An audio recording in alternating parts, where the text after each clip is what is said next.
أعوذ بالله السميع العليم من الشيطان الرجيم. بسم الله الرحمن الرحيم. الحمد لله رب العالمين، والصلاة والسلام على سيد الأنبياء والمرسلين سيدنا محمد وعلى آله وصحبه أجمعين. الحمد لله الذي علم القرآن، خلق الإنسان، علمه البيان. وبعد، أيها الأخوة الكرام والأخوات الكريمات، فأحييكم بتحية الإسلام. السلام عليكم ورحمة الله تعالى وبركاته. يقول الله تبارك وتعالى في سورة الرعد في الآية 16: قل هل يستوي الأعمى والبصير أم هل تستوي الظلمات والنور أم جعلوا لله شركاء خلقوا كخلقه فتشابه الخلق عليهم قل الله خالق كل شيء وهو الواحد القهار. لفظة يستوي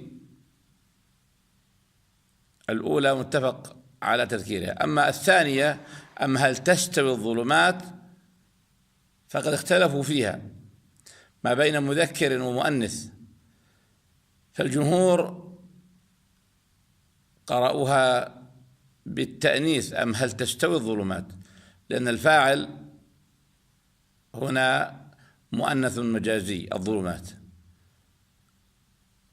ويجوز في فعله التذكير والتأنيث. وقد أشار ابن جرير رحمه الله تعالى إلى هذه القراءة في البيت 9 بعد 107 قائلا رحمه الله في طيبته طيبة النشر: وأم هل يستوي شفا صدو. أم هل يستوي بالياء على التذكير، أم هل يستوي الظلمات والنور، قراها هكذا المرموز إليهم بالرمز الجمعي شفا، وهم الكوفيون باستثناء عاصم، والصاد من صدى أو صدو وهو رمز شعبة عن عاصم. إذن الكوفيون باستثناء حفص قرأوا بهذه القراءة: أم هل يستوي الظلمات والنور. وبهذا